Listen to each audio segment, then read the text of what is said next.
નમસ્કાર. ચાલો આજે વાત કરીએ ઇતિહાસના એવા પાનાઓની જે કદાચ આપણી નજર સામે ક્યારે આવ્યા જ નથી.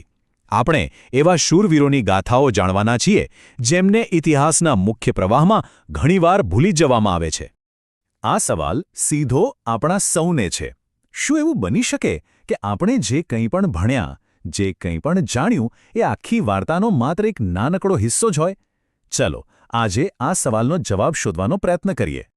તો આજે આપણે એવા જબરદસ્ત નેતાઓની વાર્તાઓ પરથી પડદો ઉઠાવીશું જેમના વારસાએ આ દેશને, ભારતને આકાર આપ્યો, પણ ક્યાંક ને ક્યાંક તેઓ વિસરાઈ ગયા. તો ચાલો શરૂઆત કરીએ એવા શાસકોથી જેઓ શક્તિશાળી વિદેશી આક્રમણો સામે ભારતની રક્ષા માટે એક મજબૂત દિવાલ બનીને ઊભા રહ્યા. એ લોકો જે આપણી સંરક્ષણની પહેલી પંક્તિ હતા. શરૂઆત કરીએ 8મી સદીના કાશ્મીરના એક એવા રાજાથી જેમને ભારતના એલેક્ઝાન્ડર તરીકે ઓળખવામાં આવતા હતા. ખાલી આ ઉપનામ જ એમની તાકાત અને ભવ્યતા બતાવવા માટે પૂરતું છે. એમણે જ ઉત્તર ભારતમાં આરબ સામ્રાજ્યના વિસ્તરણ પર બ્રેક લગાવી દીધી હતી. હવે જરા એમની સિદ્ધિઓનો વ્યાપ તો જુઓ. આ કોઈ નાની સૂની વાત નથી. એમનું સામ્રાજ્ય છેક મધ્ય એશિયાના તુર્કસ્તાન સુધી ફેલાયેલું હતું.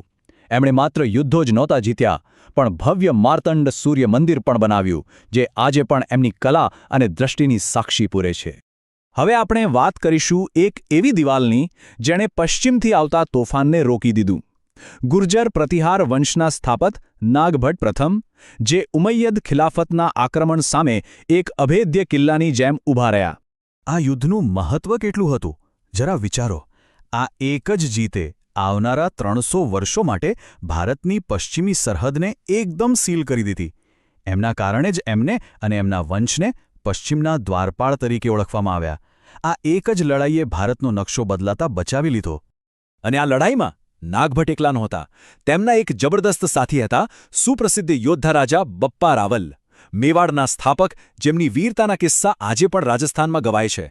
અને અહીં જે વાત સમજવા જેવી છે એ છે કે આ ખાલી બચાવ નહોતો, આ તો વળતો હુમલો હતો. આ ગઠબંધને હારેલી આરબ સેનાનો છેક ઈરાન સુધી પીછો કર્યો.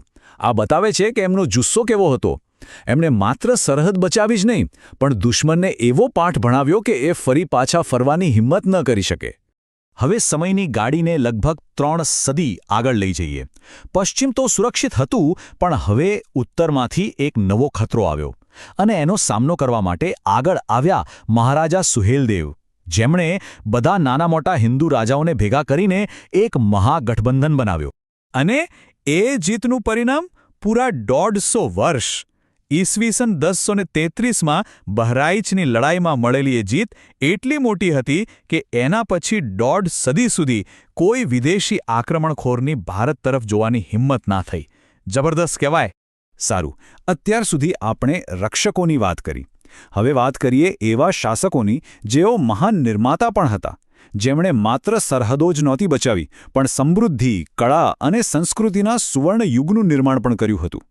કોઈ રાજાની મહાનતા જાણવી હોય તો એના દુશ્મનો એના વિશે શું કહે છે એ સાંભળવું જોઈએ, ખરું ને? તો સાંભળો.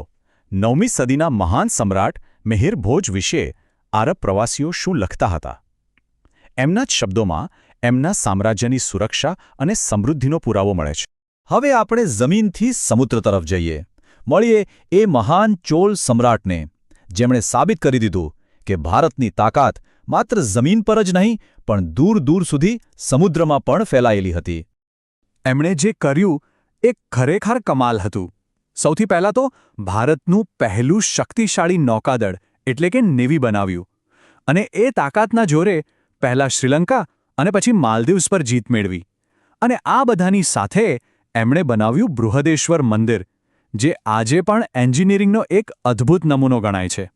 ચાલો પાછા મેવાડમાં આવીએ અને વાત કરીએ મહારાણા કુંભાની. એક એવા રાજા જેમના હાથમાં તલવાર અને ટાંકણું બંને સરખા ચાલતા હતા. એ જેટલા કુશળ યોદ્ધા હતા એટલા જ કુશળ શિલ્પી પણ હતા. એમની સ્ટાઇલ જુઓ. પહેલાં માળવા અને ગુજરાતની ભેગી થયેલી સેનાને હરાવી અને પછી એ જીતને અમર બનાવવા માટે ચિત્તોડગઢમાં બનાવી દીધો ભવ્ય વિજય સ્તંભ. પહેલા વિજય અને પછી એનું ભવ્ય સ્મારક. આ જ એમનો બેવડો વારસો છે. અને એમને મહાન નિર્માતા કેમ કહેવાય છે એનો અંદાજો આ આંકડા પરથી લગાવો. મેવાડના કુલ 84 કિલ્લાઓમાંથી 32 જી હા 32 કિલ્લાઓ તો એમણે જાતે બનાવ્યા હતા, જેમાં પેલો પ્રચંડ કુંભલગઢનો કિલ્લો પણ આવી જાય છે.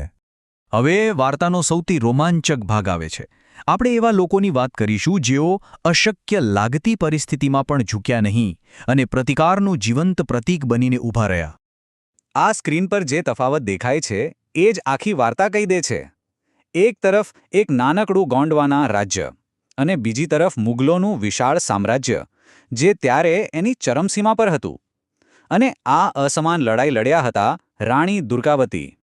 પણ સૌથી હેરાન કરી દે એવી વાત તો એ છે કે પરિણામ શું આવ્યું. રાણી દુર્ગાવતીની નાની સેનાએ મુગલોને એક નહીં, બે નહીં, પણ ત્રણ વાર હરાવ્યા અને પછી જ એમણે પોતાનું સર્વોચ્ચ બલિદાન આપ્યું. અને હવે વાત કરીએ એક એવા દૂરંદેશી શાસકની જેમણે વિખેરાઈ રહેલા મરાઠા સામ્રાજ્યમાં ફરીથી પ્રાણ ફૂંક્યા અને એને એક નવી દિશા આપી. શાહુ મહારાજની સૌથી મોટી ખાસિયત શું હતી ખબર છે? એ સાચા હીરાને પારખી શકતા હતા.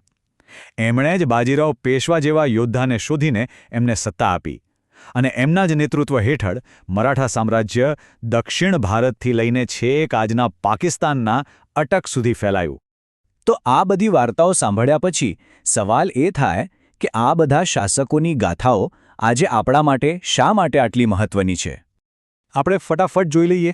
લલિતાદિત્ય અને નાગભટ્ટે સરહદો બચાવી, સુહેલદેવે 1.5 સદીની શાંતિ આપી, મિહિર ભોજે સુરક્ષાનો સુવર્ણ યુગ આપ્યો, રાજરાજ ચોલે સમુદ્ર પર રાજ કર્યું, તો મહારાણા કુંભાએ અજેય કિલ્લાઓ બનાવ્યા, રાણી દુર્ગાવતી હિંમતનું પ્રતીક બન્યા અને શાહુ મહારાજે એક આખા સામ્રાજ્યને ફરીથી બેઠું કર્યું.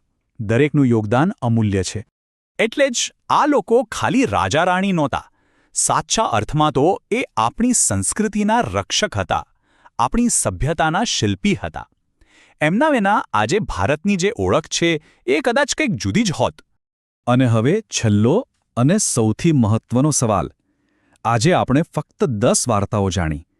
જો આ 10 ગાથાઓ આપણાથી છુપાયેલી હતી તો વિચારો હજુ કેટલીય આવી વાર્તાઓ હશે જે આપણી શોધની રાહ જોઈ રહી છે.